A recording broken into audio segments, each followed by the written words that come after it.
Hola, buenas tardes. Bienvenidos todos a la charla taller Ella fue la representación de la mujer en los medios de comunicación. Esta charla pertenece al programa Escribe desde casa, el cual es una iniciativa de la Escuela de Humanidades y Educación en colaboración con el Centro de Escritura del Tecnológico de Monterrey para acercar a la comunidad académica y al público general temas de interés relacionados con la escritura. En esta ocasión, la charla va a ser impartida por la maestra Xochitl Virto. Bienvenida, maestra, muchas gracias. Les recordamos que esta es una actividad académica que está siendo transmitida en vivo a través del canal de YouTube de la Escuela de Humanidades y Educación. Les pedimos enfocar sus comentarios e intervenciones en el tema de la charla taller a fin de enriquecer la visión del público general. Maestra Xochitl, bienvenida, muchas gracias. Estamos atentos. Te cedo cámara, micrófonos y pues bienvenida. Muchísimas gracias. Muy buenas tardes a todos.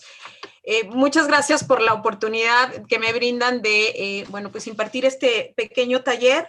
Muchísimas gracias también a la Escuela de Escritura por la oportunidad. Bueno, en esta ocasión, como bien nos lo comentan, pues la plática o la charla se llama Ella fue la representación de la mujer criminal en los medios de comunicación. De lo que se trata básicamente es analizar algunas imágenes que se han proyectado en diversos medios de comunicación, sobre todo los impresos, y hacer un recorrido histórico de los mismos y de la manera en que se representa a la mujer y cómo esto, pues también es una forma en la que podemos vernos como mujeres representadas. Y lo vamos a hacer a través de una presentación en PowerPoint. No sé si podemos ya. La siguiente, por favor. Bueno, al final de este taller, ustedes serán capaces de reconocer cómo se han representado a las mujeres criminales en los medios de comunicación impresos, desde el grabado hasta la crónica de nota roja. Y pongo entrecomillado las mujeres criminales, porque vamos a revisar cómo estas palabras, estas adjetivaciones dependen de todo un sistema integrado por quienes los medios de comunicación van aderezando las noticias, las notas que corresponden en este caso a la figura de la mujer. Entonces vamos a ver cómo las palabras dependen de un contexto histórico determinado, que ha ido revelando la sensibilidad producida en torno a las mujeres. Revisaremos entonces cómo las palabras a su vez producen una carga semántica y pragmática diferente y que otorga un cierto a la frase que la incluye, y esto determina nuestras maneras de ver a las mujeres representadas o vernos, como lo comenté, en las mujeres representadas en los medios impresos. Veremos también cómo las imágenes tienen un sentido denotativo, pero también un sentido connotativo. Estos dos sentidos nos van a permitir que haya múltiples miradas e interpretaciones de esos grabados o fotografías que acompañan los impresos. Por ejemplo, si nos fijamos en esta diapositiva particularmente, vamos a ver un grabado del maestro José Guadalupe Posada, y que es de muchos años atrás. La imagen la compone una mujer levantando un cuchillo contra un hombre. A los lados, esta mujer, vamos a ver la representación de dos diablos. Y entonces toda esta composición de elementos en la imagen más la cabeza de la nota y la entradilla de la misma, ya nos sugiere algo, ¿no? Como lo vamos a ver más adelante. ¿Qué nos dice la entradilla?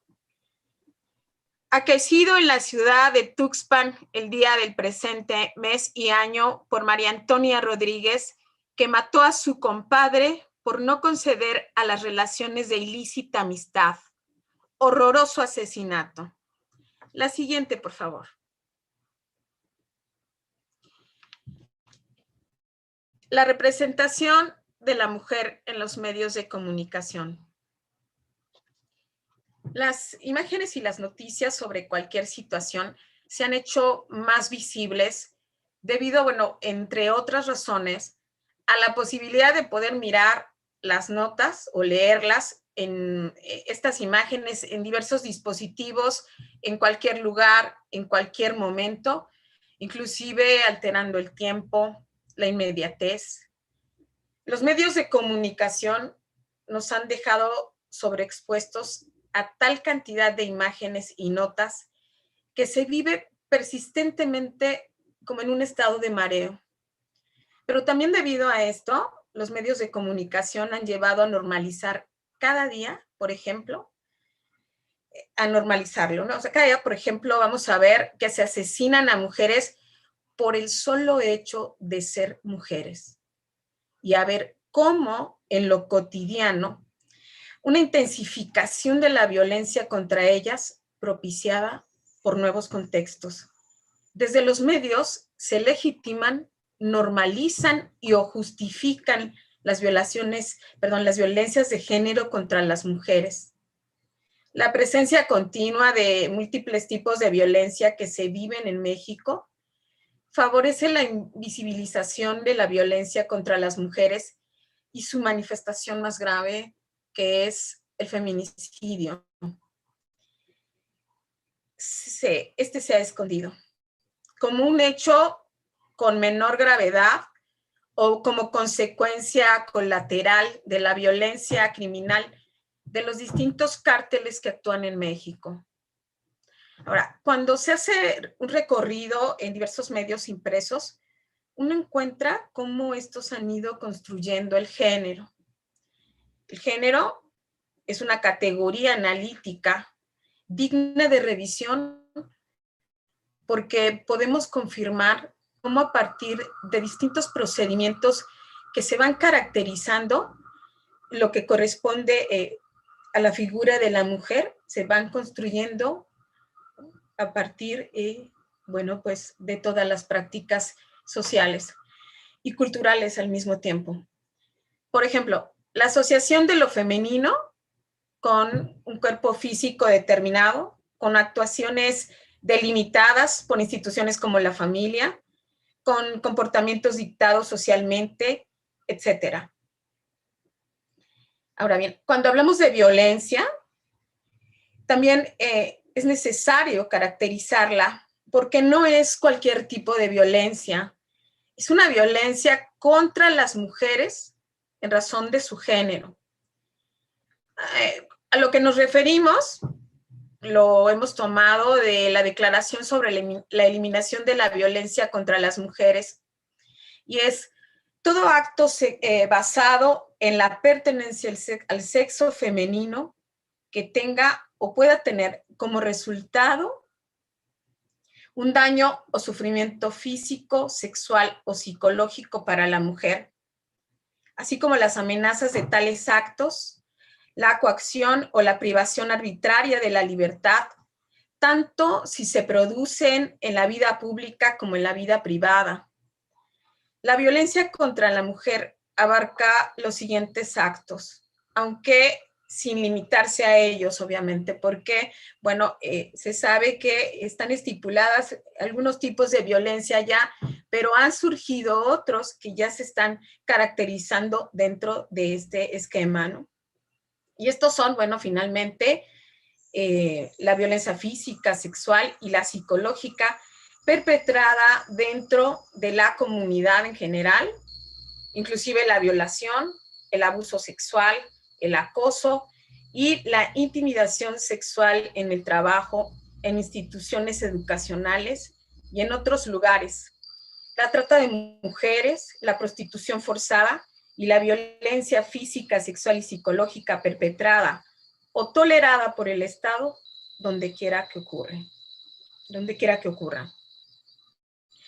Otro de los conceptos importantes que vamos a estar revisando el día de hoy es el de las representaciones.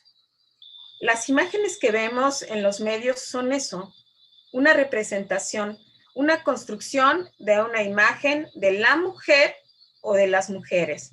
Estos son las imágenes o las fotografías. No corresponden a una realidad, sino a realidades, así en plural. La siguiente, por favor. Los medios impresos en nuestro país tienen una historia que se pueden revisar desde diferentes perspectivas. Para esta sesión hablaré de algunos medios impresos que no solo fueron relevantes en su época, sino que son importantes ahora porque son la génesis de esa información tendenciosa que no está lejos de lo que ahora leemos. Esto, bueno, vamos a revisarlo desde una perspectiva de género. Si nosotros vemos en esta diapositiva, vamos a ver estos diferentes medios que se fueron imprimiendo a lo largo de la historia, como fueron las hojas volantes, la Gaceta, el magazine Policía, la Alarma, la Prensa, estos periódicos de nota roja que, bueno, actualmente se siguen distribuyendo, ¿no? Esto, bueno, vamos a ver, estos encabezados que vienen en estas diapositivas, vamos a ir analizándolas una por una, ¿no? Cada una con su respectivo género, por llamarlo de alguna manera. Podemos pasar a la diapositiva 6, por favor. Revisamos la 4 y la 5. Nos viene la información que tiene que ver con estos encabezados que vamos a ir analizando el día de hoy. Cuando hablamos de las hojas volante, una de las primeras manifestaciones de la prensa escrita fueron estas, las hojas volante. La hoja volante fue uno de los formatos, entre otros impresos y géneros, que durante el virreinato se imprimió con gran frecuencia y fue tal su utilización que apenas se vio desplazada por las grandes publicaciones periódicas que aparecerían más adelante. La hoja volante fue un texto informativo sin periodicidad, impreso regularmente por ambos lados, en un octavo de papel, en el cual se desarrollaba un tema común. La mayoría de las veces, mediante una composición en prosa y otra en verso. Además de que siempre se encontraba acompañado de un grabado, como lo vemos en esta diapositiva. Monsiváis refiere que lo terrible era contado entre sonrisas en las noches familiares. El hecho terrible se convierte en un relato de aparecidos. Para Monsiváis, los asesinatos no sacuden a la población, muy al contrario. Estos son incorporados como cuentos caseros. Vean ustedes esta muestra de lo que aparecía regularmente en este tipo de impresos. Si podemos leerlo, ¿qué nos dice la hoja? ¿Alguien nos quiere ayudar?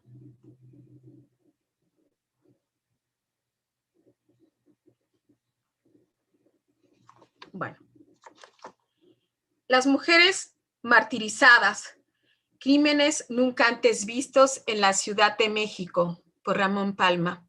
Terrible y verdadera noticia del espantoso ejemplar ocurrido con Norberta Reyes y que cerca de la ciudad de Zamora asesinó a sus padres el día 2 del pasado del presente año. Horrible asesinato. Un ama de llaves que mata al cura de San Jerónimo, distrito de Otumba, entre otras. Y vemos ahí cómo está representada la imagen. ¿Cuáles son los elementos que están en la imagen? Una mujer con un cuchillo intentando asesinar a una persona. ¿No es así? Sí. Vamos a ver la siguiente diapositiva, que es otro ejemplo. Y es la misma imagen, ¿no? Un poco en donde vemos también a la mujer, como lo vimos en la primera diapositiva, acompañada de dos elementos más, que son los diablos. Y si ustedes se fijan en las dos imágenes de estas hojas volantes, lo que vamos a encontrar, no solo por la imagen en sí, sino la manera en que se expresa la hoja para publicitarla, pues vamos a llamarla sensacionalismo. Entonces, estos son ejemplos de sensacionalismo. En estas notas impera el sensacionalismo, y esto tiene que ver, si ustedes se fijan bien, con una noticia que está vinculada a un asesinato. Pero, ¿por qué llamamos sensacionalismo, no? Porque está vinculado también al morbo o contado como un suceso espectacular.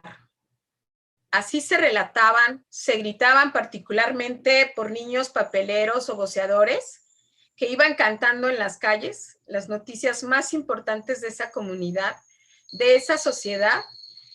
Y bueno, pues eso llamaba más la atención porque no era gente del pueblo, era del vulgo, como se llamaba una clase social más desfavorecida. Entonces vamos a ver que en estas noticias lo que va a predominar también es la espectacularidad. La siguiente, por favor.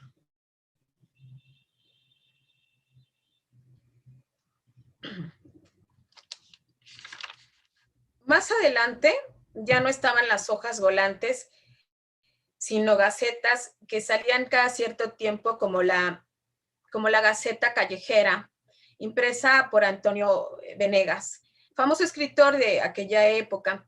Esta gaceta salía a la luz pública cada vez y en tantas ocasiones como era necesario, con las noticias y los acontecimientos más importantes que sucedían en la vida capitalina.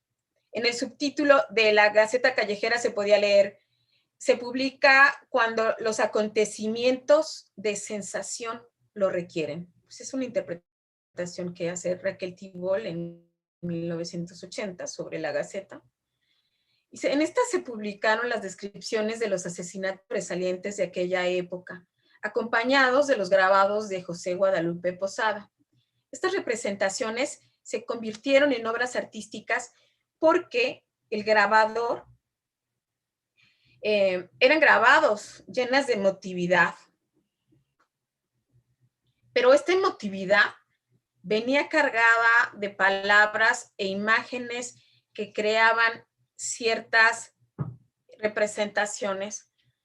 Como leemos en esta diapositiva, bueno, en esta nota, en el caso de la noticia, varios días se estuvo comentando porque el personaje de esta era una mujer de una clase social alta y porque el lector o el espectador estaba al pendiente de lo que sucedía en este caso.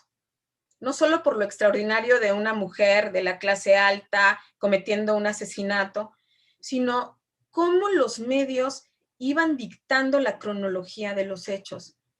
En esta noticia lo que impera es la adjetivación y cómo a partir de este recurso se hacen juicios de valor relacionados a la conducta de una mujer. Esto sin tener un juicio. Es decir, que los medios presentaban culpables sin que estos se declararan como tales, así por las autoridades. obviamente que en este sentido vamos a encontrar casos en la actualidad que se dan de la misma. El hecho se incorporaba en la dinámica social como algo que no necesitaba ser corroborado. Se narraba como cuentos sin deslegitimar su veracidad. Así se incorporaba la figura de la mujer criminal. Y nosotros vemos lo que dice, es Guadalupe Bejarano en la Bartolinas de Belén, careo entre la mujer verdugo y su hijo. Y vemos la imagen, ¿no? Cómo está caracterizada la mujer ahí. Y lo que representa también, ¿no? La siguiente, por favor. El magazine de policía. Después de estas gacetas se estableció otro tipo de revista que tuvo una aparición más regular. Esto, bueno, en 1930, la primera revista de éxito fue Magazine de Policía. La revista aparecía los lunes de cada semana y al ver la demanda de esta, se le agregó un suplemento titulado Suplemento Magazine de Policía. Se utilizaron fotografías posadas y la duplicación de fotografías.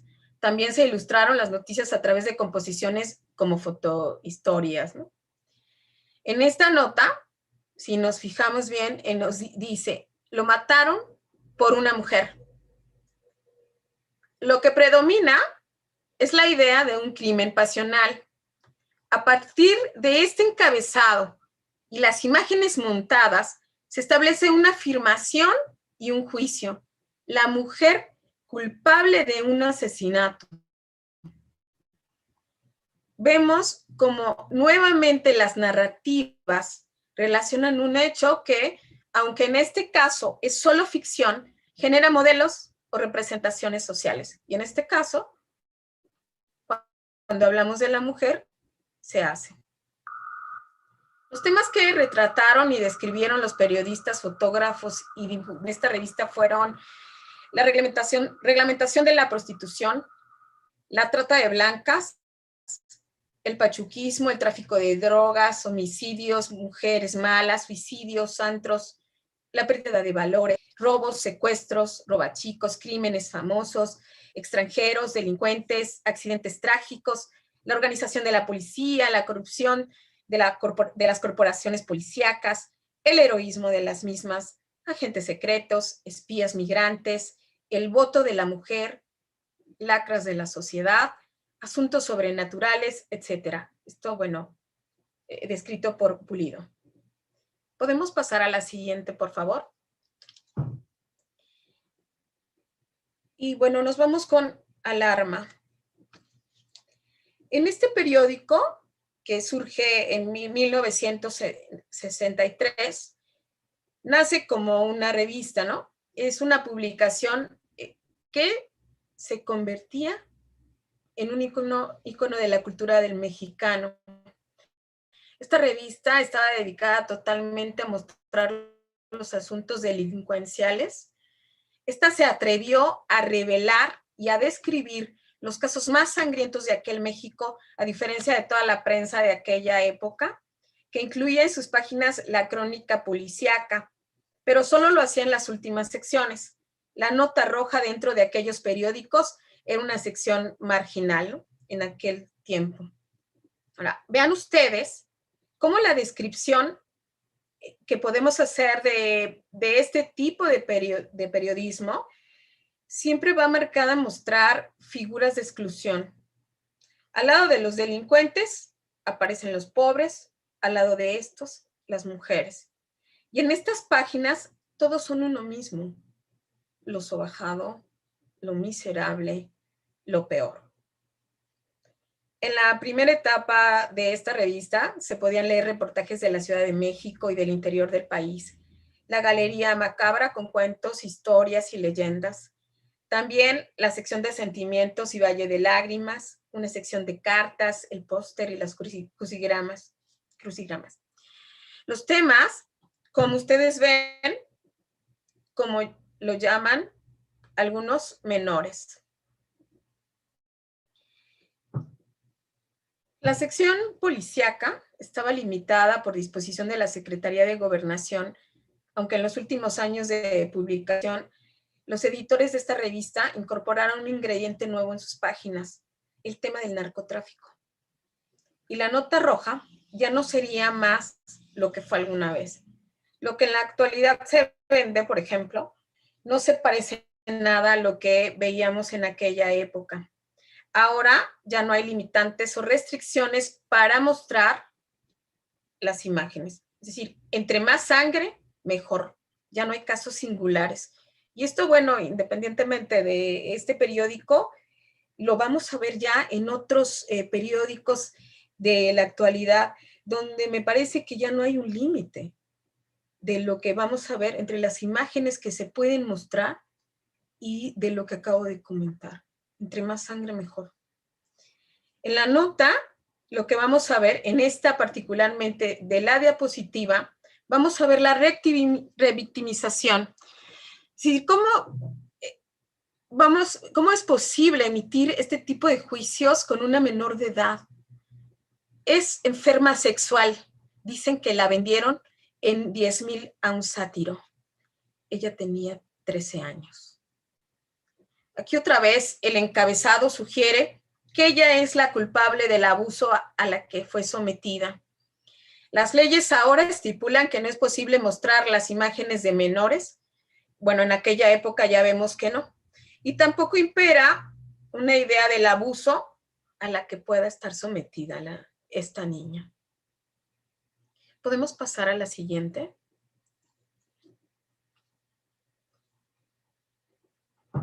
Bueno, vamos a ver estas dos siguientes.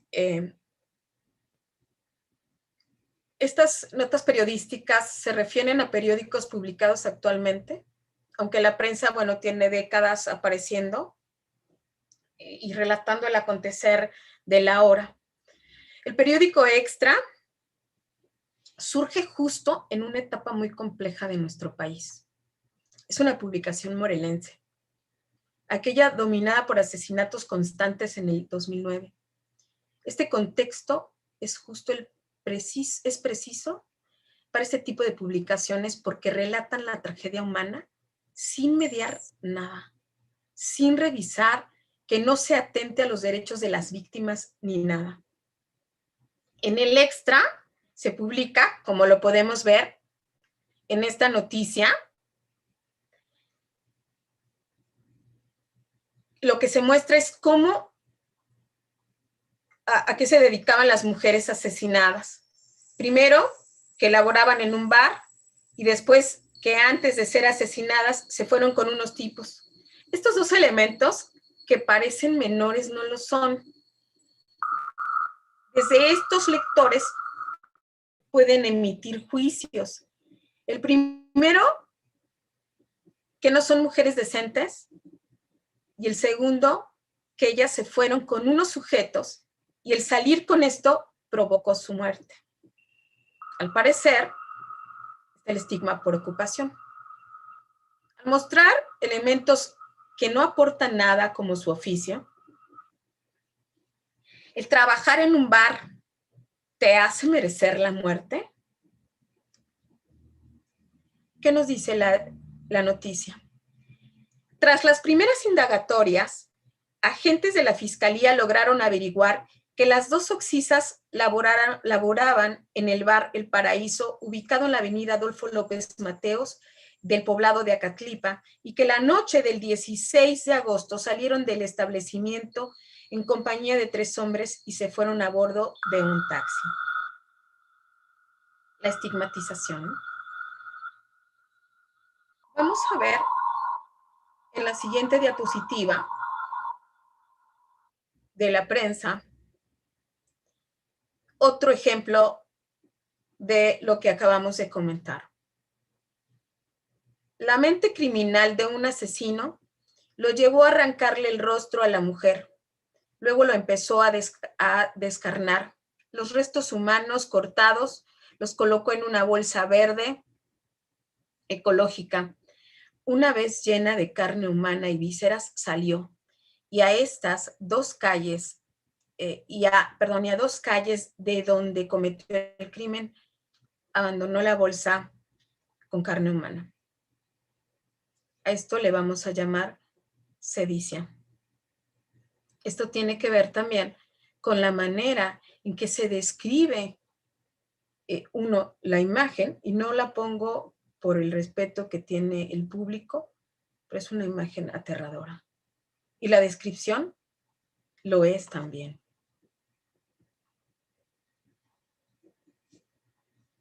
La siguiente, por favor. En el periódico Pásala, bueno, este periódico es de circulación nacional y tiene la misma consigna: mostrar lo que puede ser mostrado. Y todo puede. Cuerpos vivos y muertos. Mujeres semidesnudas, vivas y muertas. En estas últimas notas, provocaron movilizaciones. El caso de Ingrid Escamilla provocó el enojo de muchas mujeres contra varios medios. La nota acompañada de las imágenes de esta mujer fue algo indignante. Se mostró en las portadas el cuerpo de Ingrid y se titularon las notas de este hecho de manera irónica y con un humor negro. ¿Ustedes conocieron acerca de esta noticia? ¿Alguien sabe sobre el caso de Ingrid? No, Sí. Adelante. ¿Alguien me quiere decir qué pasó con Ingrid? Hola, sí, fue una mujer que fue asesinada justo el año pasado. Recién se cumple un año de su feminicidio. Ella fue asesinada por su pareja. En el caso de ella había antecedentes de violencia física. Ya ella había reportado a las autoridades la violencia que ejercía su pareja y hace un año fue asesinada, como usted menciona en el título, con sevicia, que es una crueldad extrema. Y en el caso de su feminicidio fue ampliamente documentado, no solamente a partir de una narrativa, sino una narrativa o un discurso, sino también con una narrativa gráfica. 2 periódicos, el periódico Pásala y el periódico que usted menciona, Prensa, fueron dos periódicos que circulan ampliamente en nuestro país. El Pásala pertenece al grupo Reforma y en estos periódicos se exhibieron las imágenes. Esto provocó justamente la movilización, ¿no?, de diversas colectivas que no solamente recriminaron la publicación al director, por ejemplo, de este periódico, sino también lo que hicieron fue ejercer una presión para que las autoridades, por ejemplo, del Distrito Federal, hicieran una ley que ahora se conoce como la ley Ingrid, que todavía no ha sido aprobada, pero fue finalmente llevada a la Asamblea de la Ciudad de México. Recientemente en Oaxaca sí se aprobó, pero bueno, todavía hay una tarea pendiente en relación a ese caso. Bueno, la semana pasada se aprobó la ley Ingrid, que tiene que ver justamente en cómo los periódicos muestran las imágenes, ¿no?, de las personas que fueron asesinadas. En este caso, bueno, pues de las víctimas de feminicidio, ¿no? Muchas gracias. Como vamos a ver en esta nota, con este tono que les acabo de comentar, Inge filetea a su novia. ¿Qué hay en la nota? ¿Qué hay en la imagen? Hay cosificación, revictimización, violación a los derechos de la víctima, como lo acabamos de comentar, a sus familiares, espectacularización de un hecho, en fin, un feminicidio que es la violencia extrema contra las mujeres por razón de género, pero que no se muestra así. En el caso de la prensa, se apresuraron a relatar que era un crimen con mente enferma. Esto lo disculpa. Recuerden que acabamos de comentar que a veces se normaliza y se justifica la violencia. es un asesinato, es un asesino y no un hombre que reproduce las violencias por razones de género contra la mujer. Cuando se justifica así al feminicida, se deja de lado la tragedia que se vive en un país como el nuestro, donde diariamente se asesinan 10 mujeres solo por el hecho de serlo.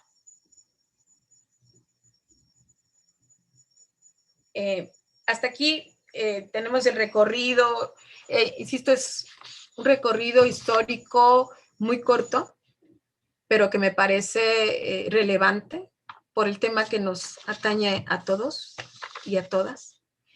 Y aquí vamos no sé si tengan alguna pregunta. Quisiera que pasáramos un poco a una actividad, no sé si alguien tenga alguna pregunta sobre lo que acabamos de exponer.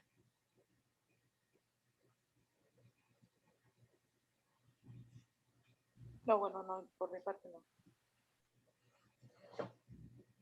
Bueno.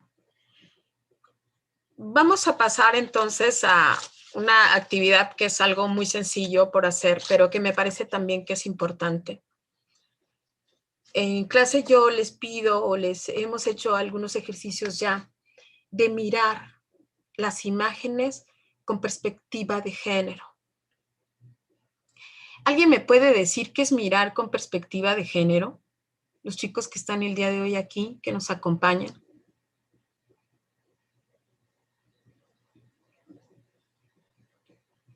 Carlos. Sí, por supuesto. Estaba recordando a mí mismo que también era esa parte porque siento que es muy importante. Y se hace, obviamente, creo que es una alusión como a ver, obviamente, el género que tiene, es, en este caso, pues, la persona a la que estamos viendo, ¿no? O el acto que estamos viendo. Porque ya sabemos que no se puede mirar de la misma manera. Como lo hemos visto, y me parece un ejemplo muy puntual, la parte de los feminicidios, que es este caso de que siento que la falta de perspectiva de género, poniéndolo un ejemplo, es lo que causa todos estos problemas, ¿no? Yo siento que es verlo las cosas pues en el aspecto de cómo son, ¿no? De ese respeto al género del cual estamos hablando, porque sabemos que son problemas que se definen de maneras distintas. Así lo comprendo yo. ¿Alguien más? ¿Qué sería mirar con perspectiva de género?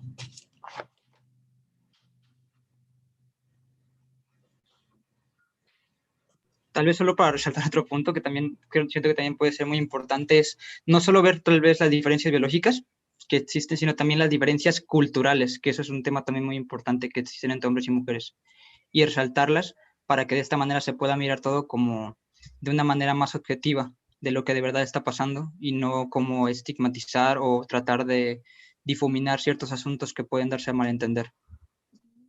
Perfectamente, muchísimas gracias, Carlos. Lo que quiero que hagamos en este sentido y con esta diapositiva es que podamos leer la nota y generar un cambio o reescribirla a través de esa mirada con perspectiva de género y tratando un poco de hacer el análisis que hicimos, en este caso de todas estas imágenes que fuimos revisando, y llevarnos esta tarea cada vez que miremos una imagen o una entradilla, ¿no? O el encabezado, porque nuestra mirada tendría que ser distinta a partir de lo que vamos aprendiendo en relación a la perspectiva de género. Entonces vamos a leer esta nota. Ahorita yo les paso un ejemplo también de cómo sería escribir o reescribir una nota con perspectiva de género y además utilizando un lenguaje de respeto a las mujeres. Degollan y embolsan a mujeres en Temisco. Con huellas de tortura y dentro de bolsas de basura fueron encontradas los cadáveres de 2 mujeres en un predio de la colonia Morelos, del municipio de Temisco. En las instalaciones del CEMEFO, al destapar los cuerpos, se logró observar que una de ellas se encontraba completamente desnuda y degollada. Aparte, me parece que los términos están mal utilizados, mientras que la otra vestía blusa rosa y presentaba cortadas en varias partes del cuerpo. Bueno, desde aquí nos está hablando de un lenguaje y una descripción que me parece que no es apropiada. ¿Cómo reescribirían ustedes esta noticia? Primero que nada, siento yo que ya lo habíamos mencionado esta parte de poner tal vez detalles que no son nada relevantes en el suceso, ¿no? Por ejemplo, en este caso me hace mucho ruido tal vez la parte de ver cómo venían vestidas las mujeres, que siento que, por ejemplo, lo que estaba leyendo, no hemos visto tal vez qué eran sus edades o algo sobre quiénes ellas eran. Los tratan como objetos y solamente están nombrando como las partes que poseían, o sea, me refiero a blusas y así. Y además están mencionando como datos del asesinato de una manera como muy sensacionalista, que es lo que ya he mencionado, tal vez solo para generar morbo, que siento que es la palabra que se tiene que ocupar aquí, para que en lugar de tal vez dar una información útil sobre lo que es esta noticia de asesinato, lamentablemente es así, dan una noticia para que más bien el público en general se interese por verla, sin obtener ninguna información útil aquí. Así que tal vez yo cambiaría esos tipos de detalles que están de más para dejar la información que simplemente es relevante. Ajá. ¿Alguien más? Muy bien, Carlos. Bueno, yo titularía, como tendría que ser con esa perspectiva de género, feminicidio. O sea, yo no utilizaría estos dos, que además está mal conjugado, y más bien diría que hay un feminicidio y que estas mujeres fueron asesinadas en este lugar. Ese también creo que implica ahí ya ni siquiera hablar de asesinatos, sino establecer concretamente, además, bueno, esa descripción nos dice la manera en que fueron asesinadas. Yo creo que no hay lugar a dudas en relación a que finalmente es un feminicidio, ¿no? O fueron 2 feminicidios. ¿Alguien más quiere darnos un ejemplo de cómo se reescribiría esta noticia?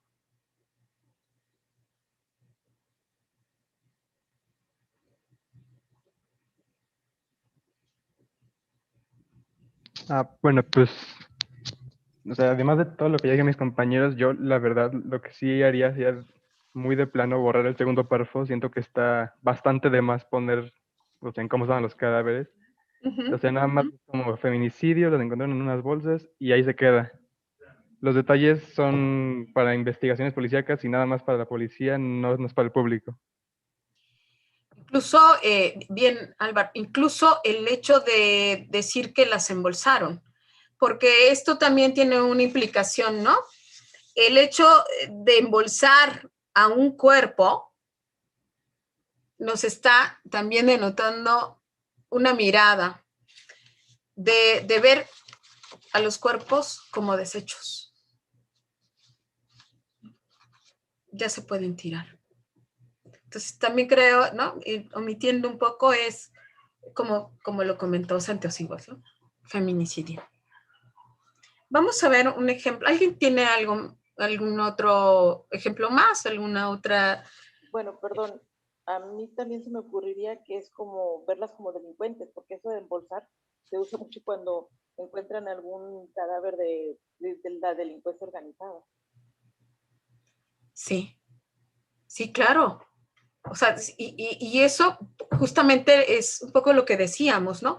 Estas múltiples violencias que son perpetradas en las comunidades, en los hogares inclusive, y ahora en estos tiempos de confinamiento que hemos visto que los índices de violencia pues han aumentado más, sobre todo si hablamos de la violencia hacia las mujeres dentro de los hogares, se ven invisibilizadas justamente por estos elementos de los que hablábamos antes, ¿no? Que tiene que ver con los cárteles en nuestro país. O cuando vemos, por ejemplo, imágenes de noticias que nos dicen ejecutada, nos está hablando de un término que se vincula estrechamente pues con el crimen organizado, ¿no? Entonces, sí, me parece que sí es muy adecuado lo que acabas de comentar, Elsa. Muchas gracias. ¿Alguien más? Vamos a ver este ejemplo de ONU Mujeres, en la siguiente diapositiva, que es más o menos un poco lo que acabamos de hacer. Tras discusión con su pareja, mujer muere en plenas fiestas.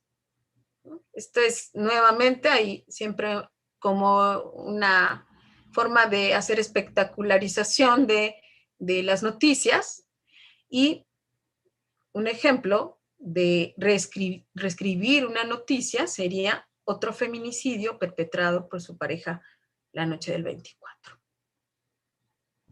Porque, bueno, finalmente también hablar de feminicidio es hacer una historia de cómo hasta en un momento determinado también pues se tipifica los asesinatos de las mujeres como tales, como feminicidios. Yo creo que sería todo. Si alguien tuviera alguna pregunta.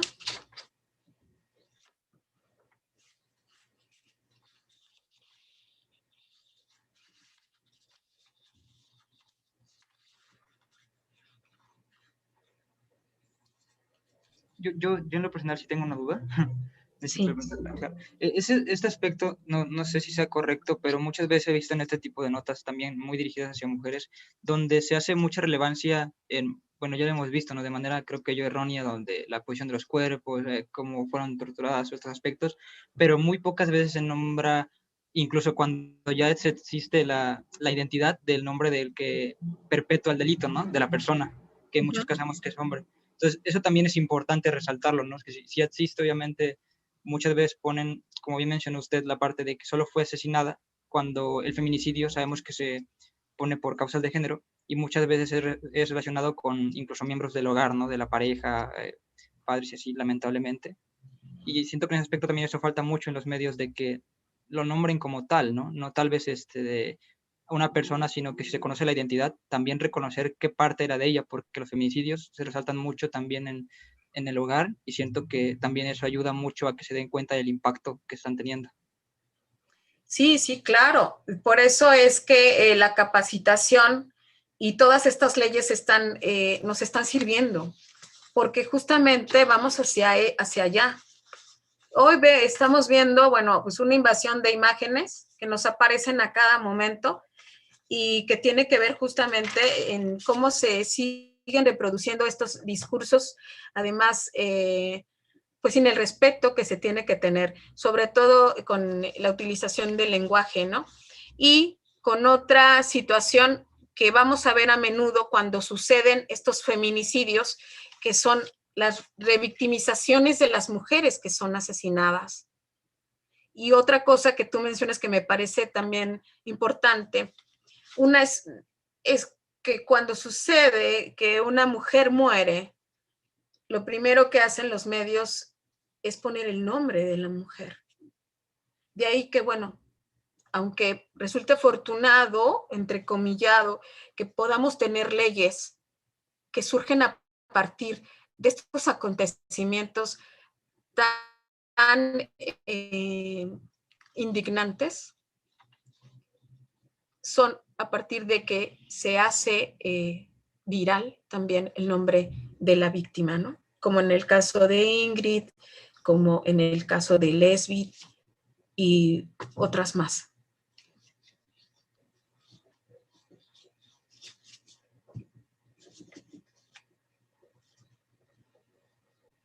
¿Alguien tiene alguna otra pregunta, alguna participación? El público que nos está viendo.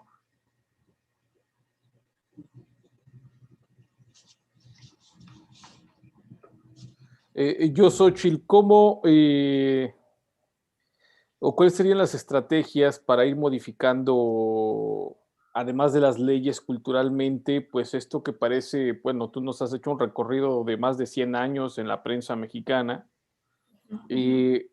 culturalmente, ¿cómo tendría que, o cuáles serían las medidas o los mecanismos que tú propondrías para cambiar esta cuestión en la prensa, pensando sobre todo en las escuelas de periodismo, ¿no? Que repiten los mismos parámetros, incluso a veces por ignorancia, porque no conocen otra forma de escribir.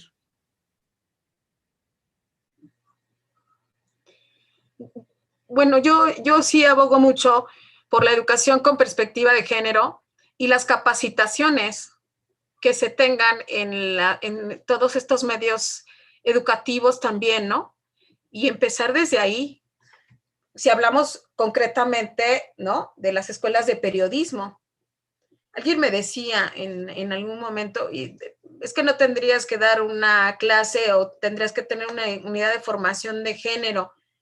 Yo digo que sí se tiene que hacer, porque así como los medios reproducen estos discursos y lo hacen así sin pensar en las consecuencias que tienen, no solamente de las víctimas, sino de cómo esto ayuda a, ¿no?, a perpetrar la violencia en todos los sentidos en la sociedad, sobre todo de cómo se representa a la mujer, pues hace falta en muchos otros lugares, ¿no?, de quienes imparten la justicia, que vemos, ¿no?, que ha ido cambiando. Aquí, por ejemplo, aunque la 54ª legislatura está integrada en su mayoría por mujeres, pues a veces no estamos viendo que las mujeres tengan pues totalmente la voz y el voto. Y ha habido situaciones que los mismos integrantes de este Congreso pues han violentado a las mismas mujeres que integran este Congreso. Y solamente les dan capacitaciones. A veces no es suficiente, pero creo que va en este sentido, ¿no? De estar capacitando constantemente, de estar haciendo este tipo de talleres, desde los espacios más íntimos, yo digo también, en las casas, con nuestros hijos, ¿no?, con nuestros familiares, en las escuelas. Creo que va por ahí. Muchas gracias, Xochitl. A ti.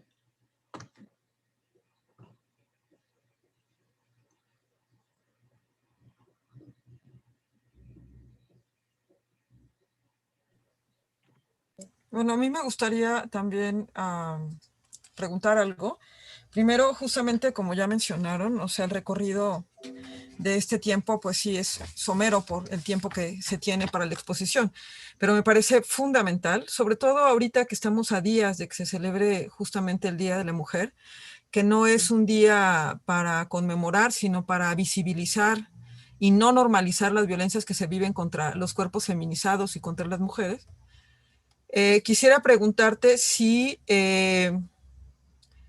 tú crees que estamos ahora en condiciones de decir que los lectores podríamos hacer, lectores y espectadores también, en ese doble juego, podríamos hacer un cambio en la manera en cómo nosotros miramos, como tú decías, ¿no? O sea, esa mirada tendría que cambiar. ¿Tú crees que podemos, o sea, lectores, espectadores, hacer un cambio en ese tipo de narrativas visuales y escritas? Yo digo que sí. Yo digo que el cambio está en la sociedad. Sí, como le comentaba a Salvador, o como lo comento aquí, si nosotros comenzamos a hacer esta labor en los espacios en donde nosotros tenemos cercanía con las y con los otros, es posible. En el hecho de consumir o no cierto tipo de periódicos, está también, esa es una tarea, ¿no?, del tipo de consumo que tenemos, porque finalmente si estos periódicos, si nos vamos, bueno, por ese lado de existen, es porque hay gente consumiendo también, ¿no? Creo que no, hay ahí una corresponsabilidad entre ambas partes y como tú dices, sí podemos generar un cambio y sí está en nosotros, hombres y mujeres. Gracias. A ti.